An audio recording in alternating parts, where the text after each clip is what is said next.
Part 3। उसने कहा, अच्छा रात को 1 बजे तुम्हारे पास आऊँगी, 15 से 20 मिनट तुम्हारे साथ रहूँगी और फिर 2 बजे वो पठान आ जाएगा, तो फिर मैं उसे थोड़ी देर बाथरूम में मिलूँगी। मैंने कहा, अच्छा ठीक है। और फिर अम्मी भी खाना बना के कमरे में ले आई और वो आके मुझसे कहने लगी, यूसुफ क्या बातें हो रही हैं बहन भाई में, आज अकेले में? मैंने कहा, कुछ नहीं अम्मी, बस वो अपनी बहन से पूछ रहा था कि बच्चों की तबीयत कैसी है, और फिर ये कहकर, अगर तुम्हें कुछ ज़रूरत हो तो मुझे बता दिया करो। मेरी अम्मी मुझसे कहने लगी, यूसुफ मुझसे भी पूछ लिया करो, मैं भी तुम्हारी माँ हूँ, कोई दुश्मन नहीं हूँ। मैंने कहा, हाँ हाँ क्यों नहीं अम्मी, बताएं आपको क्या ज़रूरत है। मेरी अम्मी ने कहा कि ज़रूरत तो बहुत कुछ है, लेकिन मैं तुम्हें नहीं बता सकती। मैंने देखा मेरी बहन गौर से अम्मी को देख रही है, अजीब सी निगाहों से। फिर अम्मी ने बात बदलने की कोशिश की, खाना रखा और दूसरे कमरे में चली गई, लेकिन मैं समझ गया था कि ज़रूर कोई ना कोई बात है। फिर मैंने बैठ के अपनी बहन के साथ खाना खाया। मेरी बहन भी बाहर चली गई, किसी काम में मसरूफ़ हो गई। मैं खाना खा के बाहर आया तो अम्मी मेरे कमरे में ही थी, पता नहीं अंदर क्या कर रही थी। मैं जब कमरे में आके देखा तो मेरी अम्मी रो रही थी। मैंने पूछा, क्या हुआ, सब खैरियत तो है, आप रो क्यों रही हैं? मेरी अम्मी अपने आंसू साफ करने लगी, कहने लगी, कुछ नहीं यूसुफ, बस छोड़ दो तुम इस बात को, तुम अभी तक दुकान पे नहीं गए। मैंने कहा, अम्मी दफ़ा करो दुकान को, आप ये बताएं आपको हुआ क्या है। मैं बहुत परेशान हूँ कि मेरी अम्मी को आखिर हुआ क्या था। मैंने बहुत इसरार किया। पहले तो मेरी अम्मी मुझे नहीं बता रही थी, लेकिन बाद में उसने मुझे खुलकर बता दिया, जिसे सुनकर मेरे तो होश ही उड़ गए। मेरी अम्मी मुझसे कहने लगी, तुम्हारे अब्बू की करतूत तुम्हें पता है कि आजकल वो किन चक्करों में है? मैंने कहा, नहीं अम्मी, मुझे तो नहीं पता। आपको पता है मैं सारा दिन तो दुकान पे होता हूँ, मुझे कैसे पता होगा? उसने कहा, वो राजू है ना, बेवा खतून। राजू असल में हमारे ही मोहल्ले की एक बेवा खतून थी, जिसका शौहर पहले इंतकाल कर चुका था। इसके बच्चे नहीं थे, वो अकेले ही घर में रहती थी, और मैंने तो ये भी सुना था कि वो गलत काम भी करती थी। बाकी गैब अल्लाह का इल्म तो अल्लाह ही जानता है, झूठ क्या है सच क्या है, लेकिन हमने तो खाली सुना था। मैंने कहा, हाँ हाँ अम्मी, क्या हुआ राजू को? मेरी अम्मी फिर रोने लगी। फिर मैंने उसके आंसू साफ किए, अपनी अम्मी को गले से लगाया। मैंने अपनी अम्मी को गले से लगाया, उसके सेब मुझे लगे थे तो मेरे अंदर अजीब सी बेचैनी उभरने लगी। फिर मैंने फ़ौरन हटा दिया। मैं समझ गया था ये कौन सी बेचैनी है, लेकिन इस बेचैनी को ख़त्म करने का ये सही वक्त तो नहीं था, इसलिए मैंने फ़ौरन ही अम्मी को हटा दिया। फिर मेरी अम्मी मुझे बताने लगी, यूसुफ तुम्हारे अब्बू आपस में लगे हुए हैं, इनके भी ज़रूरी काम चल रहे हैं। मैंने कहा, अम्मी आप ये कैसे कह सकती हैं, क्या आपने अपनी आंखों से देखा है? उसने कहा, मैंने देखा तो नहीं, मुझे एक मोहल्ले की औरत ने बताया है।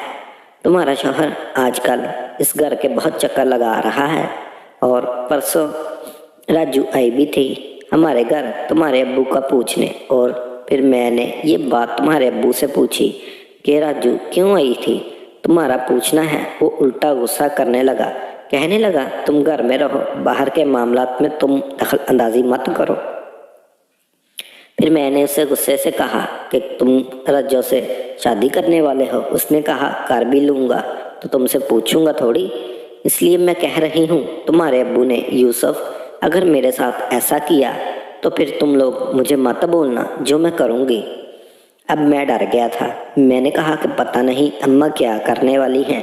फिर मैंने कहा, अम्मा खुदा के वास्ते आप कुछ ऐसा गलत कदम ना उठाइएगा। मैं समझ रहा था शायद अम्मा खुदकुशी की बात कर रही हैं, लेकिन वो तो कुछ और ही कह रही थी, जिसे जानकर मैं शर्म से पानी पानी हो गया। मेरी अम्मी मुझसे कहने लगी, तुम्हारा तो बाप क्या समझता है, वो ही खाली खूबसूरत है, खाली उसी के पीछे ही लोग लगे हुए हैं। इसको नहीं पता कि सारा मोहल्ला मुझ पे मरता है। मुझे तो इतनी अच्छी अच्छी ऑफरें आती हैं, मैं तो जानबूझ के ठुकरा देती हूँ।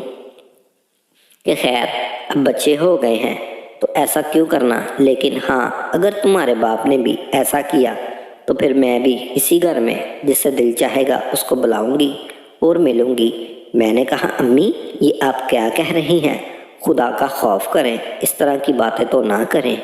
میری امی مجھ سے کہنے لگی یوسف تمہارا باپ کیوں نہیں خدا کا خوف کرتا، اس کو سمجھا دو۔ اگر اس بار مجھے پتہ لگا کہ وہ ابھی تک اسی کاموں میں لگا ہوا ہے تو پھر تم لوگ مجھے مت کہنا۔ اور ویسے بھی وہ چودھری صاحب ہیں نا، انہوں نے مجھے کافی دفعہ آفر کی ہے، وہ کہتے ہیں کہ میں تمہیں رانی بنا کے رکھوں گا۔ ہمارے گاؤں کا ایک چودھری بھی تھا جو ہمارے گاؤں کے فیصلے بھی کرتا تھا۔ امی شاید اسی چودھری کی بات کر رہی تھی۔ وہ چودھری ہے ہی ایسا کہ اس کے بارے میں بھی بڑی ہی باتیں میں نے سنی ہوئی تھی۔ میں نے سنا کہ جس کی بیوی بھی دیکھتا ہے کہ خوبصورت ہے اس کے پیچھے ہی پڑ جاتا ہے۔ پتہ نہیں کب میری ماں کو اس نے بھی آفر کرنا شروع کر دی۔ میں نے کہا امی یہ کام نہیں کر سکتے، چودھری کو چھوڑیں، آپ کو پتہ ہے نا چودھری کے بارے میں کیا کیا باتیں ہوتی ہیں۔ میری امی مجھ سے کہنے لگی سب مجھے پتہ ہے۔ میں نے کہا امی اگر آپ زیادہ مجبور ہو جائیں اور آپ کے پاس کوئی آپشن نہ ہو تو مجھے ایک بار ضرور بتانا، میرے پاس ایک بہت اچھا آئیڈیا ہے جو آپ کو بھی پسند آئے گا۔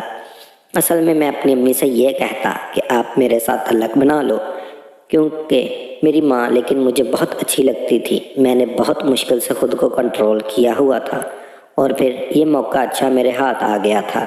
پھر میری امی مجھ سے کہنے لگی یوسف کیا پلان ہے تمہارے پاس، بتاؤ مجھے، اگر مجھے اچھا لگا تو میں آج سے ہی اس سے عمل کرنا شروع کر دوں گی۔